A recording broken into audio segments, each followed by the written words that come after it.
ശരണം വിളിയുടെ മണ്ഡലകാലം എത്താൻ ഇനി മാസങ്ങൾ മാത്രമേ ബാക്കിയുള്ളൂ. അയ്യപ്പ സന്നിധാനം എന്ന ഒരേയൊരു ലക്ഷ്യവുമായി ജനകോടികൾ എത്തുമ്പോൾ ഇക്കുറി വലിയ പ്രത്യേകതകളാണുള്ളത്.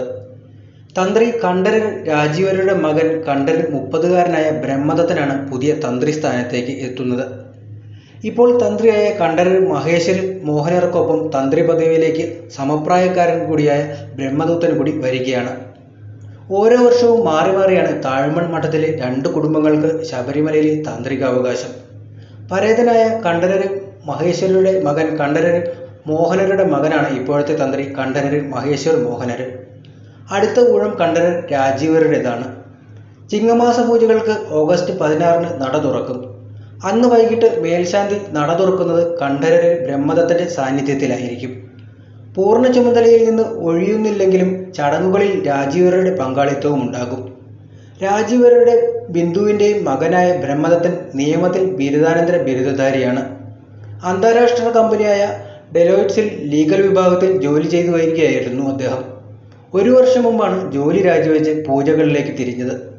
8-ാം വയസ്സിൽ ഉപനയനം കഴിഞ്ഞതു മുതൽ പൂജകൾ പഠിച്ചു തുടങ്ങിയിരുന്നു. പൂർണ്ണസമയ തന്ത്രിസ്ഥാനത്തേക്ക് എത്തുന്നതിൽ ഗുരുപരമ്പരകൾക്ക് നന്ദി പറയുന്നതായി കണ്ഠരര് ബ്രഹ്മദത്തൻ പ്രതികരിച്ചു. നിയമത്തിൽ ബിരുദാനന്തര ബിരുദധാരിയായ ബ്രഹ്മദത്തൻ ബംഗളൂരു ക്രൈസ്റ്റ് കോളേജിൽ നിന്ന് BBAയും LLBയും നേടിയിട്ടുണ്ട്. കോട്ടയം ജില്ലാ കോടതിയിൽ അഭിഭാഷകനായി പ്രാക്ടീസ് ചെയ്ത ശേഷം 2.5 വർഷം ബംഗളൂരുവിലെ സ്വകാര്യ കൺസൾട്ടിംഗ് കമ്പനിയിൽ അനലിസ്റ്റായി ജോലി നോക്കുകയുണ്ടായി. പിന്നീട് സ്കോട്ട്ലൻഡിൽ LLM പഠനവും പൂർത്തീകരിച്ചു. തിരിച്ചെത്തി ഹൈദരാബാദിലെ കമ്പനിയിൽ ജോലിയിൽ പ്രവേശിച്ച ശേഷം 1 വർഷം മുമ്പാണ് ജോലി രാജിവെച്ച് താന്ത്രിക കർമ്മങ്ങളിലേക്ക് തിരിഞ്ഞത്. 8 വർഷം മുമ്പ് പൂജാപഠനവും ആചാരപ്രകാരം ചെങ്ങന്നൂർ മഹാദേവ ക്ഷേത്രത്തിലെ ചടങ്ങുകളും പൂർത്തിയാക്കിയിരുന്നു. ശബരിമല, ഏറ്റുമാനൂർ എന്നിവിടങ്ങളിലെ കൊടിമര പ്രതിഷ്ഠയ്ക്ക് അച്ഛനൊപ്പം സഹകാർമ്മികനുമായി. കഴിഞ്ഞ വർഷം കർക്കിടകമാസ പൂജയ്ക്കും നിറപുത്തരിക്കും ബ്രഹ്മദത്തനും പങ്കെടുത്തിരുന്നു. മധ്യ കേരളത്തിലെ ചെങ്ങന്നൂരിലെ മുണ്ടൻകാവിലാണ് ഈ താഴമൺ മഠം സ്ഥിതി ചെയ്യുന്നത്. ശബരിമലയിലെ ചടങ്ങിൽ തന്ത്രി ഇല്ലെങ്കിൽ പടിപൂജ, ഉദയാസ്തമന പൂജ, കലശപൂജകൾ എന്നിവ നടത്താൻ കഴിയില്ല. ക്ഷേത്രം തുറക്കുമ്പോഴെല്ലാം തന്ത്രിയോ അദ്ദേഹത്തിൻ്റെ പ്രതിനിധിയോ ക്ഷേത്ര പരിസരത്ത് ഉണ്ടായിരിക്കണം. ഈ കുടുംബങ്ങളുടെ ഉത്ഭവം പരശുരാമ മുനിയുടെ കാലം മുതൽക്കുള്ളതാണ്.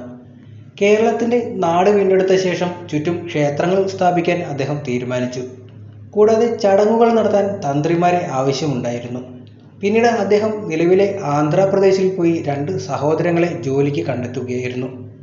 2 ബ്രാഹ്മണരുടെ മേൽക്കോയ്മ പരിശോധിക്കാൻ മുനി അവരോട് ഒരു നദി മുറിച്ചു കടക്കാൻ ആവശ്യപ്പെട്ടു. ആദ്യത്തെ നമ്പൂതിരി വെള്ളത്തിന് മുകളിലൂടെ മറ്റേ കരയിലേക്ക് നടന്നു നീങ്ങി.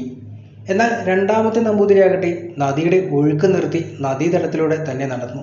ഇത് കണ്ട് പരശുരാമൻ അവരിൽ സന്തുഷ്ടനാവുകയും അവർക്ക് 2 സ്ഥാനപ്പേരുകൾ നൽകുകയും ചെയ്തു.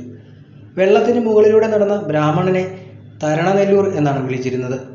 മറ്റു പുരോഹിതനെ താഴ്മൺ എന്നും വിളിക്കുകയും ചെയ്തു. താഴ്മൺ കുടുംബത്തിന് കണ്ഠരര് എന്ന സ്ഥാനപ്പേരും മഹർഷി നൽകിയെന്നാണ് വിശ്വാസം.